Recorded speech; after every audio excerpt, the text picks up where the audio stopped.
In the spring of 1692, Salem village was a community steeped in Puritan values, where the fear of the unseen loomed large. The air was thick with tension, as whispers of the devil's presence began to take root. Children played in dirt streets, unaware that their innocence would soon be overshadowed by hysteria. The village, with its modest wooden homes and surrounding wilderness, seemed a world apart from the chaos that was about to unfold. It began with a group of young girls who, in the secrecy of the night, claimed to be afflicted by dark forces. Their convulsions and strange behaviors sparked a wave of panic. Neighbors exchanged fearful glances, unsure of what to believe. The village, once a place of community, became a breeding ground for suspicion, as the lines between reality and imagination blurred under the weight of fear. Accusations spread like wildfire, igniting a fervor that consumed the village. Friends turned against friends and families were torn apart. The notion of witchcraft, once relegated to folklore, became a tangible threat. The townsfolk, driven by fear and the desire for safety, began to seek out scapegoats, convinced that the devil had infiltrated their lives. The atmosphere grew thick with paranoia. As the accusations mounted, the local authorities felt the pressure to act. Judges and ministers, fueled by religious fervor, began to endorse the trials. They believed they were purging the evil from their midst, but in reality, they were fueling the very hysteria that gripped Salem. The gallows loomed ominously, a stark reminder of the consequences of fear-driven justice. The trials became a spectacle, drawing crowds eager to witness the unfolding drama. Spectators filled the courthouse, their faces a mix of curiosity and dread. Each testimony, laced with terror, painted a picture of a village under siege. The courtroom, with its wooden benches and flickering candles, echoed with cries of innocence and accusations of guilt, as the line between truth and deception continued to blur. Among the accused was a diverse group, from the elderly to the marginalized, each with their own story. They stood before the court, their fates hanging in the balance. Some maintained their innocence, while others, driven by despair, confessed to crimes they did not commit. The trials revealed the darker side of humanity, as fear transformed neighbors into enemies and compassion into cruelty. As the trials continued, the toll on the community became evident. Families mourned lost loved ones, while others lived in constant fear of being next. The fabric of Salem was fraying, as trust eroded and friendships shattered. The once close-knit village was now a place of suspicion, where every glance could signal betrayal, and every whisper could lead to condemnation. In the midst of this turmoil, some voices emerged, questioning the validity of the trials. A few brave souls began to challenge the prevailing hysteria, advocating for reason and justice. They understood that the real danger lay not in witchcraft, but in the fear that had taken hold of their community. Their courage stood in stark contrast to the chaos surrounding them. Ultimately, the Salem witch trials would leave an indelible mark on history, a cautionary tale of how fear can distort reality and lead to tragic consequences. As the dust settled, the village would have to reckon with the aftermath of its hysteria, a haunting reminder that sometimes the greatest threats come not from the outside, but from within. In the harsh winter of 1692, Salem's settlers faced not only the biting cold, but also the specter of war. Refugees from nearby conflicts filled the town, bringing tales of violence and fear that seeped into the very fabric of daily life. Tensions simmered as the community grappled with political instability. The looming threat of Native American attacks heightened fears, making every shadow seem sinister and every stranger suspect. Religious fervor permeated the air, with sermons echoing through the wooden church. Preachers warned of sin and the devil's influence, igniting a fervent paranoia that spread like wildfire. Amidst this turmoil, the town's children began to exhibit strange behaviors. Their fits and screams, dismissed initially as mere childhood antics, soon became the harbingers of a much darker narrative. The first accusations emerged, whispered in hushed tones. A neighbor's glance, a child's tantrum, or a sudden illness could all be interpreted as signs of witchcraft, breeding suspicion among families. As accusations spread, the fabric of Salem began to unravel. Friends turned against each other, and once trusted neighbors became the subjects of fear and hostility, creating a climate ripe for hysteria. The local magistrates, swayed by the mounting panic, began to take action. Trials were hastily organized, with little regard for justice, as the community clamored for retribution against the supposed witches. The fear of the unknown, coupled with the harsh realities of life in a frontier town, created a perfect storm. The seeds of panic had been sown, and the consequences would be devastating. As the trials escalated, the very essence of Salem transformed. What was once a community bound by shared struggles now became a battleground of suspicion, forever altering its legacy. In the winter of 1692, the small Puritan community of Salem Village was shaken by the strange behavior of two young girls, Betty Paris and Abigail Williams. Their fits of convulsions and eerie utterances sparked fear among the townsfolk. As they writhed on the floor of the parsonage, whispers of witchcraft began to spread like wildfire, igniting a frenzy of suspicion and dread. The community's ministers, tasked with guiding their flock, preached fervently about the dangers of the devil and the presence of witchcraft. Their sermons, filled with fire and brimstone, stoked the flames of hysteria. Fearful of the unseen, the villagers began to look for scapegoats among their neighbors, convinced that evil lurked in their midst. As the girls' fits continued, the local physician, William Griggs, was called to diagnose their strange ailments. Baffled by their symptoms, he suggested that the girls were under the influence of witchcraft. His words, though lacking in medical foundation, were enough to solidify the community's fears and set the stage for a tragic witch hunt. In a climate of fear, Betty and Abigail named several women as the sources of their torment. The accusations began with Tituba, the Paris family's enslaved woman, who was an easy target due to her outsider status. The community, eager to believe, seized upon these claims, and the first arrests were made, marking the beginning of a dark chapter in Salem's history. As more accusations emerged, the atmosphere in Salem became increasingly charged. Neighbors turned against one another, fueled by paranoia and the desire for self-preservation. The once tight-knit community found itself divided, with friendships shattered and families torn apart as fear of witchcraft overshadowed reason and compassion. The girls' fits became a spectacle, drawing crowds eager to witness the unfolding drama. The public's fascination with the girls' behavior only deepened the crisis. As the lines between reality and hysteria blurred, the town's collective psyche spiraled into chaos, with each accusation leading to more fervent demands for justice. With the trials underway, the court became a stage for the drama of accusation and denial. The girls, now at the center of the proceedings, wielded their newfound power, pointing fingers at those they deemed witches. The courtroom echoed with cries of innocence and guilt as the community grappled with the consequences of their fears. As the trials progressed, the consequences of the girls' accusations became tragically clear. Innocent lives were lost, and the fabric of Salem's society was irrevocably damaged.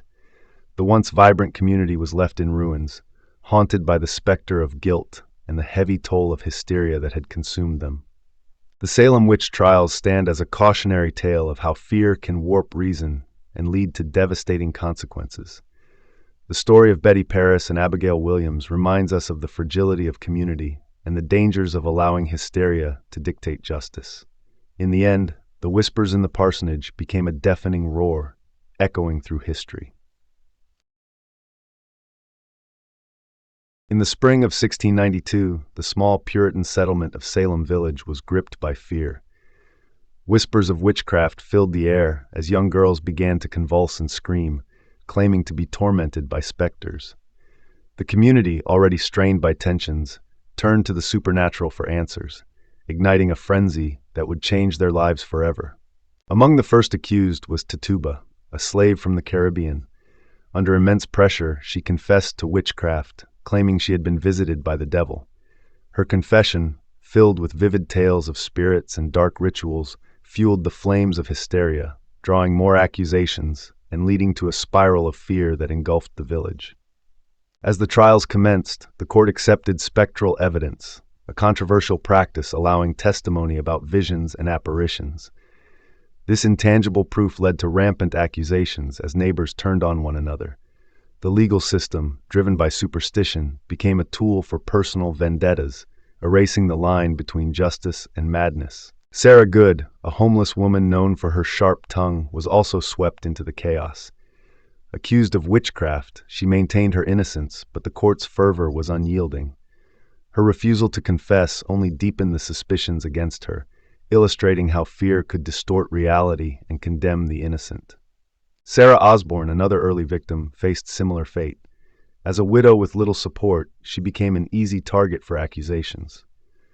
Her status as an outsider made her vulnerable, highlighting the precarious position of women in Salem, where societal norms were twisted by paranoia and desperation. The infamous touch test emerged as a method to identify witches. Accusers claimed that if a witch touched their victim, the victim would be temporarily incapacitated.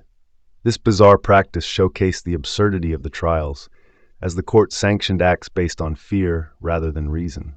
With each trial, the number of accused grew, as fear spread like wildfire.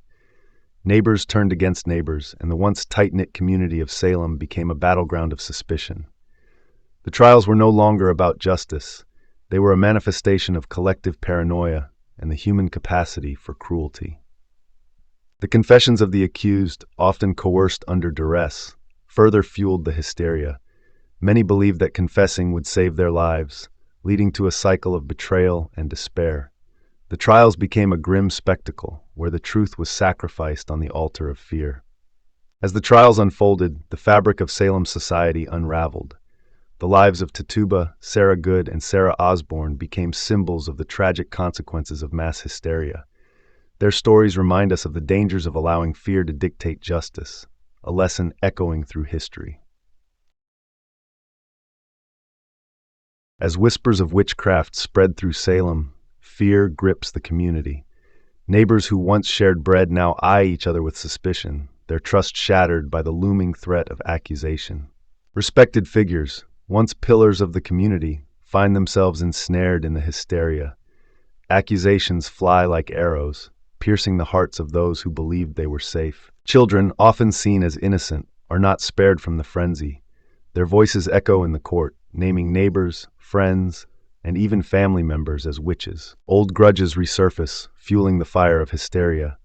Long-standing disputes erupt into public accusations, turning friends into foes and neighbors into enemies. The church, once a sanctuary, becomes a battleground for fear and paranoia.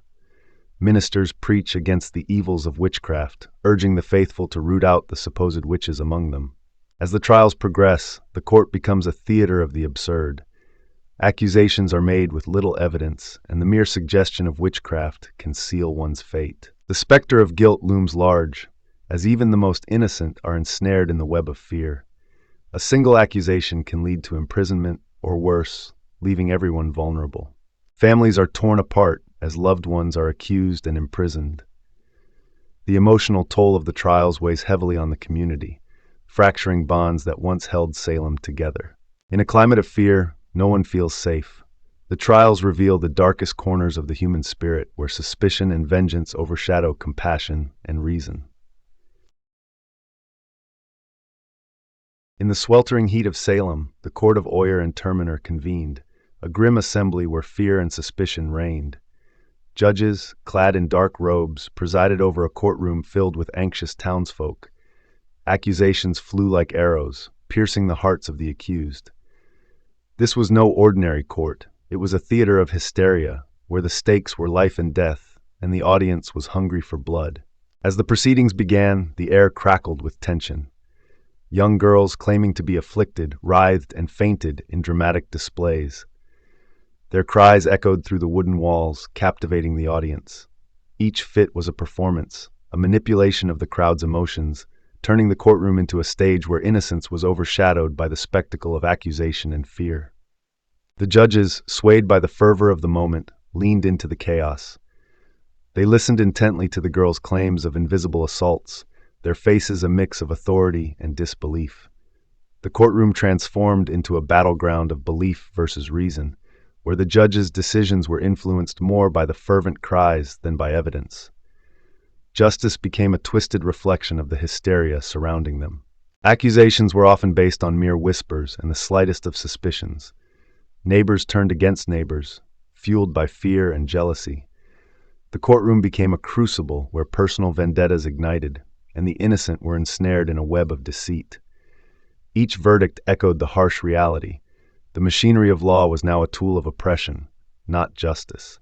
As the trials progressed, the atmosphere thickened with dread. The accused, often women, stood before the court, their faces pale and eyes wide with terror. They pleaded for mercy, but their words fell on deaf ears.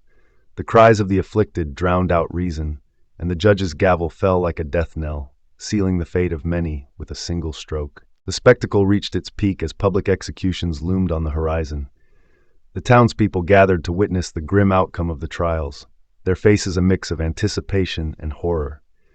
The gallows, a stark silhouette against the sky, became a symbol of the court's power and the community's complicity in the madness. Justice had become a public spectacle, a chilling reminder of the consequences of fear. In the aftermath, the court's decisions left deep scars on the community. Families were torn apart, friendships shattered, and trust eroded. The hysteria that once fueled the trials began to fade, leaving behind a haunting silence. Survivors grappled with the weight of their choices, questioning how justice had been so easily perverted into a tool of fear and vengeance. The legacy of the court of Oyer and Terminer served as a cautionary tale for generations to come. The trials highlighted the dangers of unchecked power and the fragility of justice in the face of mass hysteria. As the dust settled, the community began to reckon with the consequences of their actions, striving to reclaim a sense of reason and humanity in the wake of chaos. Ultimately, the Salem witch trials became a dark chapter in history, a reminder of how fear can distort justice. The court of Oyer and Terminer, once a beacon of law, became synonymous with tragedy and loss. The echoes of those trials resonate through time, urging us to remember the importance of reason, compassion, and the pursuit of true justice in a world often clouded by fear. As the sun rose over Salem, the town braced for a grim spectacle. The gallows stood ominously on Gallows Hill, a stark reminder of the hysteria that had gripped the community. Innocent lives were about to be extinguished, and the air was thick with tension. Families gathered, torn between loyalty to their neighbors and the fear of being accused themselves. The weight of judgment hung heavily on every heart. Among the condemned was Rebecca Nurse, a respected matriarch known for her kindness. Her trial had been a farce, driven by the fervor of accusation rather than evidence. As she stood on the precipice of death, her unwavering faith shone through. She proclaimed her innocence, her voice steady amidst the chaos. The townspeople, once her friends, now turned their backs, blinded by the madness of the witch hunt. The nooses dangled like dark omens, ready to claim their victims. One by one, the accused were led to the gallows, their faces pale and resigned. The crowd murmured, some weeping for the loss of life, others shouting for justice. Each execution was a brutal reminder of the fragility of human life, as innocence met the gallows in a tragic twist of fate, driven by fear and superstition. As the first noose tightened around a neck, a collective gasp echoed through the crowd. The executioner, a shadowy figure, pulled the lever, and the floor dropped away. In that instant, a life was lost, and the town's soul began to crumble. The cheers of those seeking justice turned to gasps of horror as the reality of their actions set in. What had they done in the name of righteousness? The hangings continued, each one a nail in the coffin of Salem's conscience. 19 souls were executed, and one was crushed under stones in a desperate act of accusation. Families mourned, torn apart by the very trials that had once promised protection. The town, once a beacon of hope, now stood as a testament to the dangers of mass hysteria and the fragility of justice. As the gallows became a site of tragedy, whispers of doubt began to circulate. Some townsfolk questioned the validity of the trials, wondering if they were indeed murdering their own. The realization that fear had led them to betray their neighbors sparked a flicker of dissent. The community, once united in purpose, now faced the haunting consequences of their actions. In the aftermath of the hangings, the town of Salem was forever changed. The gallows, once a symbol of justice, now loomed as a reminder of the cost of hysteria. Families were left shattered, friendships severed, and the fabric of the community torn. The echoes of the innocent cries for mercy lingered in the air, a haunting reminder of the darkness that had enveloped them. As the dust settled, the survivors grappled with their conscience. They had witnessed the tragic intersection of innocence and injustice. The trials left scars that would never heal, and the town was left to ponder the true meaning of piety. In their quest for righteousness, they had lost sight of humanity, a lesson etched in the annals of history, reminding future generations of the perils of fear-driven actions. As the fervor of the trials waned, the very foundation of the court crumbled. Spectral evidence, once deemed powerful, was now dismissed, revealing the fragility of belief. The judges, once revered, faced public outcry and shame. The townsfolk, who had once rallied in fear, now stood in disbelief at the chaos they had created, realizing the cost of their hysteria. Accusers began to recant their testimonies, their voices trembling with regret. The weight of their actions bore heavily upon them as they faced the families they had torn apart. The once united community now felt the deep rifts of betrayal and sorrow as friendships dissolved and trust evaporated in the wake of the trials. The aftermath of the trials left scars that would not heal. Families shattered by false accusations wandered the streets, haunted by memories of loved ones lost to the gallows. The empty homes of the executed stood as grim reminders of the terror that had gripped Salem, while the laughter of children faded into silence. As the trials concluded, the courts dissolved, leaving behind a legacy of shame. The townspeople grappled with the realization that fear had driven them to commit unspeakable acts against one another. The echoes of the past lingered, warning future generations of the dangers of unchecked power and the fragility of justice. In the years that followed, the story of Salem became a cautionary tale. Scholars and townsfolk alike would recount the horrors of the trials, a reminder of how fear can distort reality. The legacy of the witch hunts served as a stark warning, urging vigilance against the dangers of mass hysteria and the manipulation of belief. The haunting memories of the trials shaped the identity of Salem. The town transformed as new generations sought to understand the past. Monuments were erected and stories passed down, ensuring that the lessons learned would never be forgotten. The legacy of the trials became intertwined with the very fabric of the community. Yet the fear that fueled the trials did not vanish entirely. It lingered in the shadows, ready to resurface in times of uncertainty. As history unfolded, the specter of witch hunts reappeared in various forms, reminding society of the thin line between justice and persecution and the dire consequences of collective fear. The horror of Salem remains a powerful narrative, echoing through time. It serves as a timeless warning about the perils of fear, power, and belief. As we reflect on this chapter of history, we are reminded that the true horror lies not in the supernatural, but in the very human capacity for cruelty and the consequences of our choices.